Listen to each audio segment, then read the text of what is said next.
주님께서 여러분과 함께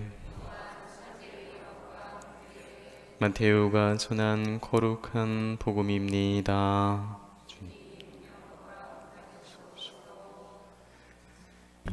그때 예수님께서 제자들에게 말씀하셨다.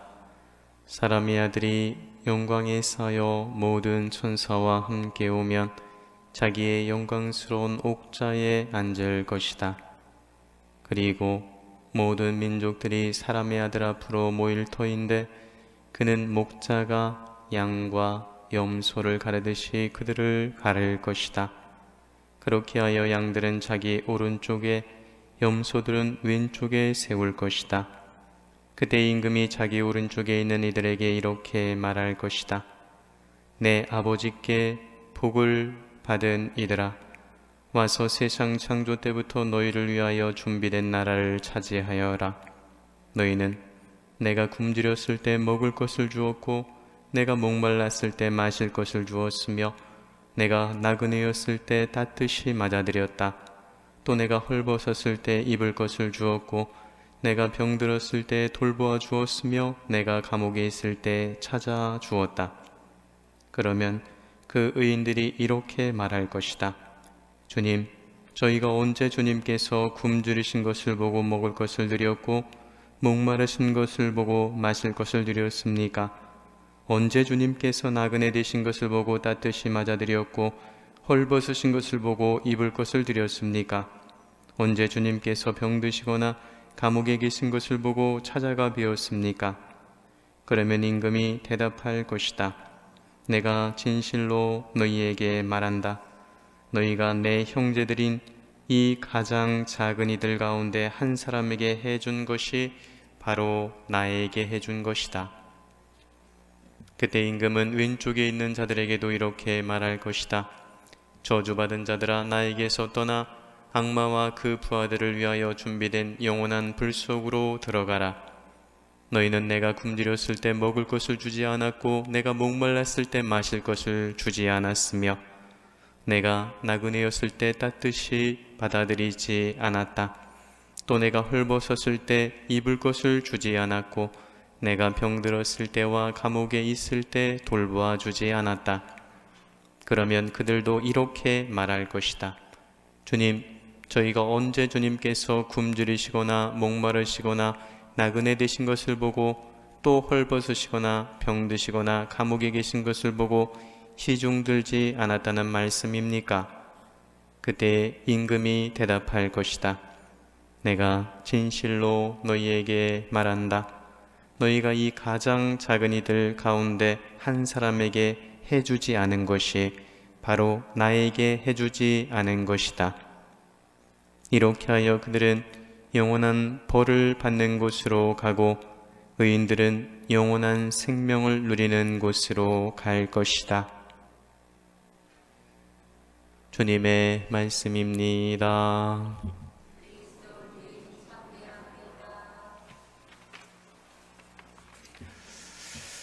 찬미 예수님, 예수 마리아 요셉, 예수 마리아 요셉.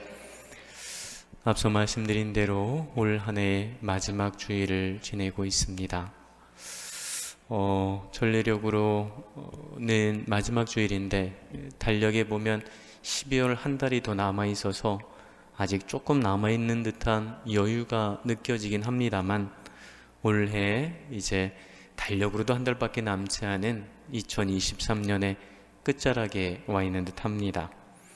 오늘 보통 본당에서는 아까 말씀드린 대로 추수감사 미사를 주로 봉헌을 하는데요. 그래서 1년의 마지막이다 보니까 감사에 대해서 더더욱 생각을 하게 됩니다. 제가 종종 아주 자주 말씀을 많이 드리는데 오늘 복음을 또 추수감사 미사를 생각하다 보니까 언뜻 이런 생각이 들었습니다. 몇 달 전인지 어떤 쇼핑몰에를 갔습니다. 뭘 사러 갔는데 이제 물건을 사서 이렇게 올라오다가 에스컬레이터를 타고 이렇게 올라가고 있는데 우연히 이제 뒤를 이렇게 돌아봤는데 저기 한 몇 계단 뒤에 꼬마가 하나 있는 겁니다. 꼬마인데 너무 어렸습니다. 한 3살? 3살밖에 안 돼 보이는 꼬마인데 혼자 에스카레이터를 타고 있어서 깜짝 놀라서 저래도 다치면 어떡하지 싶어서 이렇게 봤더니 그 뒤에 한참 뒤에 엄마로 보이는 사람이 이렇게 같이 타고 올라오고 있었습니다. 그래서 에스카레이터 타고 올라와서 제가 앞에 있으니까 먼저 이렇게 내리고 좀 기다려서 혹시라도 애가 그 앞에 넘어지면 어떠나 걱정돼서 이렇게 지켜보면서 이렇게 있었습니다. 내가 이렇게 오더니 아주 익숙한 듯이 폴짝 뛰어서 죄송합니다. 폴짝 뛰어서 그냥 이렇게 스무드하게 가는 겁니다. 다행이다 생각을 했습니다. 근데 그 뒤에서 엄마의 목소리가 들렸습니다. 누군지 이름은 기억 못하는데 누구야? 참 잘했어 이러는 겁니다. 그래서 이렇게 그냥 잘했구나 라고 그 쇼핑몰에서 이렇게 주차장 쪽으로 가다가 딱 문득 이런 생각이 들었습니다. 분명히 누가 봐도 제가 이렇게 가다가 그 아이를 걱정해서 거기 서서 지켜본 거를 엄마도 분명히 봤을 겁니다.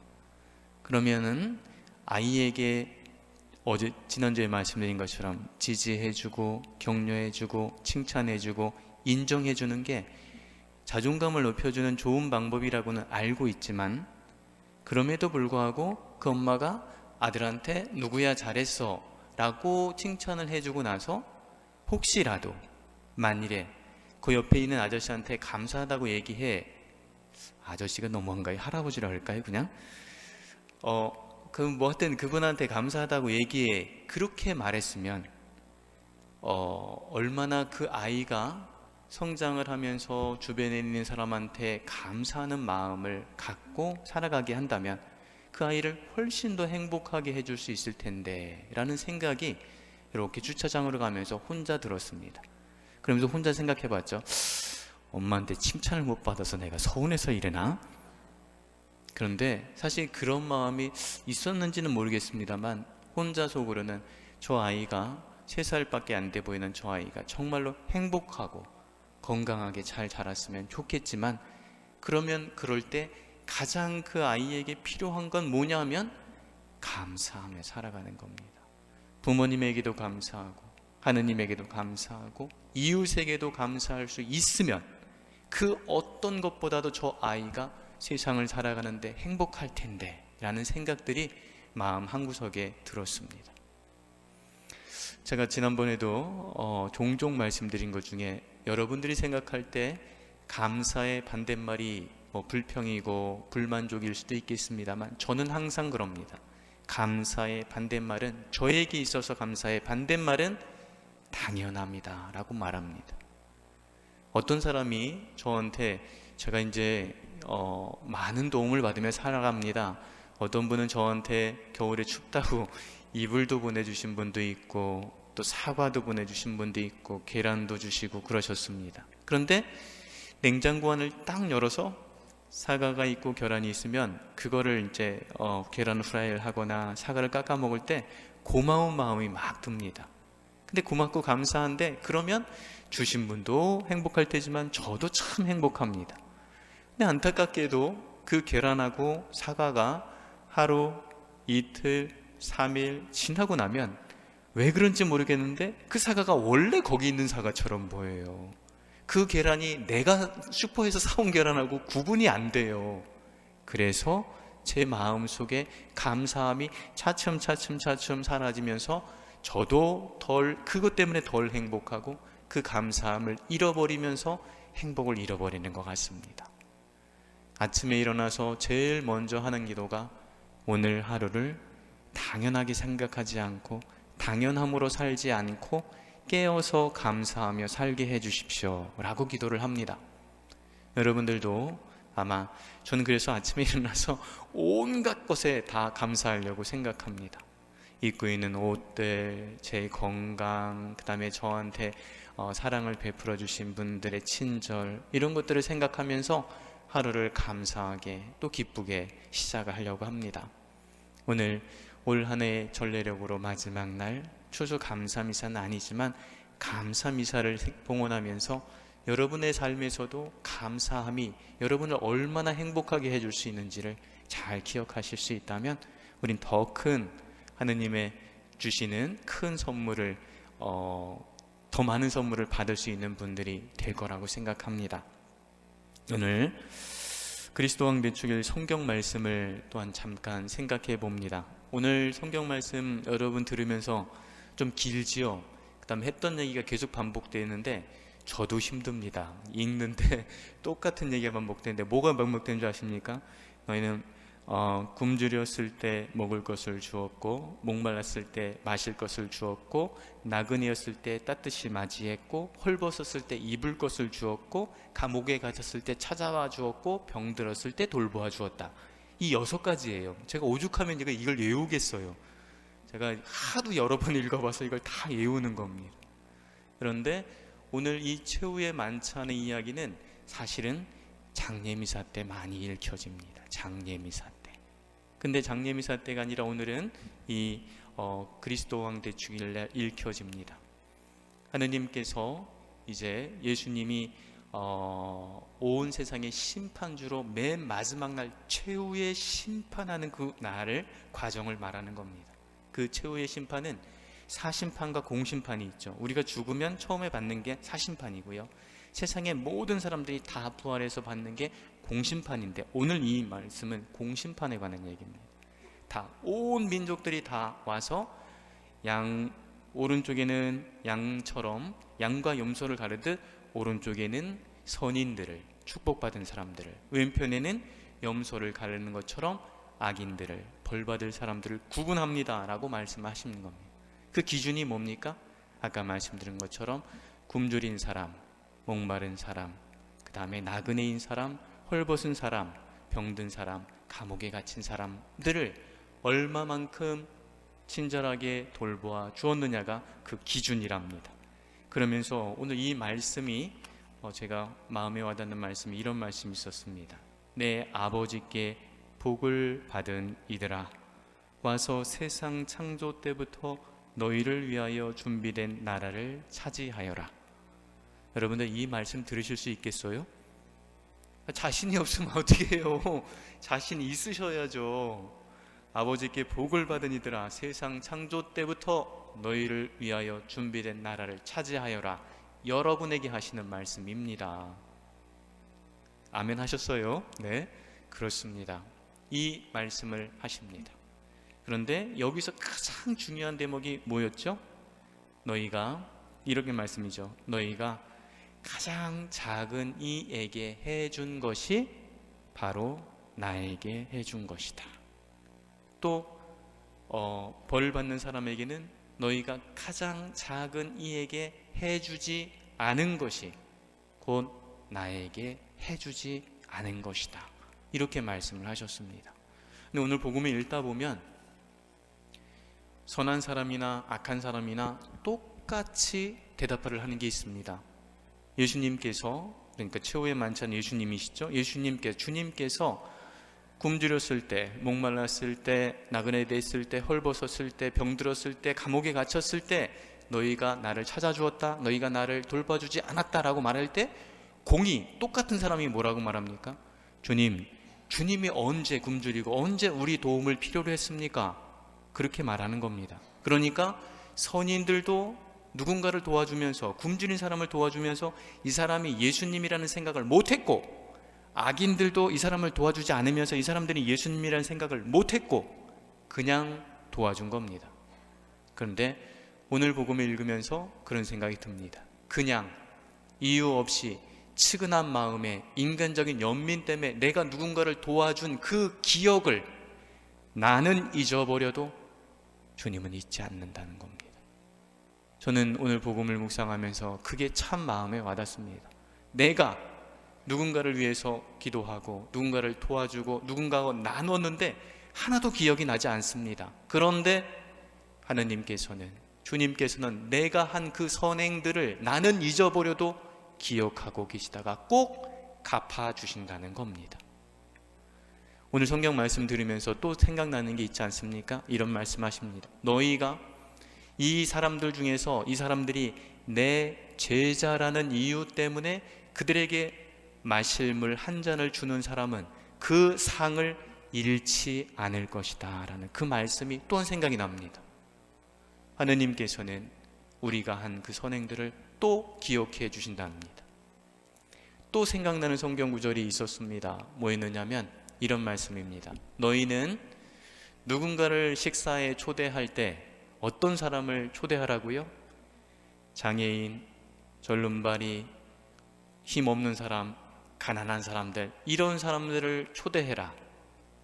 그런 사람을 초대해야지. 너희는 보통 초대할 때 돈 있는 사람, 되갚을 수 있는 사람, 능력 있는 사람, 또 멋진 사람들, 이런 사람들을 초대하는데 그런 사람 초대하지 말고 오히려 되갚을 수 없는 사람을 초대하여라 라고 성경은 말씀하십니다. 이유가 뭡니까? 가난한 사람들, 병든 사람들, 장애인, 절름발이, 이런 사람들을 초대하라는 이유가 성경에 완전히 아주 똑똑히 써 있습니다. 뭐라고 써 있습니까? 왜 그들을 초대해야 하느냐 하면 그들이 지금 되갚을 수 없기 때문에 그들을 초대해라 라고 말하는 겁니다. 나한테 무언가를 선물을 해서 내가 되갚음을 받을 수 있는 사람, 누군가가 내가 초대했을 때 나를 다시 초대해 줄 수 있는 사람, 그런 사람을 초대하지 마라. 오히려 나를 초대했는데 초대할 수 없고 내가 베풀었는데 나한테 갚을 길이 없는 사람을 그 사람들에게 베풀어라 라고 말씀하시는 겁니다. 이유가 똑똑히 써 있습니다. 그들이 너희에게 되갚을 수 없기 때문에 그들을 초대해라 라고 말씀하시는 겁니다. 이유는 뭡니까? 그 사람들이 갚지 못하는 것을 누가 갚아주신다고요? 하느님께서 갚아주신다고요.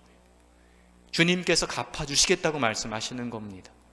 그들이 우리에게 다 되갚음을 해주면 우리는 하느님께 받을 게 없습니다. 그러나 그들이 우리에게 줄 수 없을 때 그거는 하늘에 다 쌓여있고 하느님의 기억 안에 다 들어있어서 우리에게 꼭 되갚아 주시겠다고 말씀을 하시는 겁니다. 오늘 복음을 묵상하면서 그런 생각이 듭니다. 우리는 가난한 사람들, 힘든 사람들, 병든 사람들, 그런 사람들을 바라보면서 연민도 갖고 도움도 주고 그럽니다. 그런데 우리가 그런 이유를, 그런 사람들을 보면서는 무슨 생각을 하냐면 저 사람들이 예수님이다 라고 생각을 하지 못합니다. 예수님이다 라고 생각하면서 도와주는 생각을 잘 못하고 그냥 인간적인 측은함에 도와주고 베풀어주고 그럽니다. 그런데 그것도 하느님께서 물론 기억해 주신다고 오늘 말씀을 하셨죠. 그런데 세상을 살아가면서 진짜 현명하고 진짜 똑똑한 사람은 누구냐 하면 가난하니 병든니 우리의 도움을 청하는 이를 보고 그 사람 안에 있는 예수님을 발견할 수 있는 사람이 진짜 현명한 사람이고 똑똑한 사람인 겁니다. 우리는 세상을 살아가면서 정말로 우리가 꼭 기억해야 하는 것들을 한번 저는 오늘 복음을 묵상하고 강론을 준비하면서 이런 생각을 해봤습니다. 첫 번째, 감사함을 잊지 말자. 어떤 경우에든지 감사함을 우리가 먼저 간직하고 우리도 누군가에게 감사한 사람이 되자라는 겁니다. 두 번째, 이런 생각합니다. 그리고 그들이 그것을 되갚지 못하고 감사하지 않을 때 서운해하지 말고 그것을 꼭 기억해 주고 계시는 주님을 우리가 기억하자. 세 번째, 오히려 우리에게 되갚지 못할 때 그것들을 기뻐하고 감사합시다. 인간적으로는 어려울 수도 있습니다. 인간적으로는 서운할 수도 있습니다. 그러나 하느님께서는 그러한 우리의 서운함들, 혹시 우리에게 되갚지 못하는 그런 것들을 주님께서는 꼭 되갚아 주신다는 것을 우리는 믿습니다. 그리고 여러분들의 삶 안에서도 그 오늘 최후의 만찬의 예수님의 이 비유 말씀을 잘 기억하면서 언제 주님께서 굶주리고 언제 주님께서 목마르시고 언제 주님께서 우리의 도움을 필요했습니까? 라고 우리가 되물을 때 주님께서 우리에게 말씀하실 겁니다. 내가 내 주변에 가장 보잘것없는 사람, 가장 너의 도움을 필요하는 사람을 도와준 게 곧 나를 도와준 것이다 라고 말씀이죠. 언젠가 주님께 그 말씀을 꼭 들으실 수 있는 분들이 되시길 바라고, 아까 말씀드린 것처럼 여러분 자신 없어 하셨는데 그러지 마시고요, 내 아버지께 복을 받은 이들아 와서 세상 창조 때부터 너희를 위하여 준비된 나라를 차지하여라 라는 이 말씀을 여러분 모두가 들으시는 분들이 되시기를 진심으로 기원합니다. 아멘.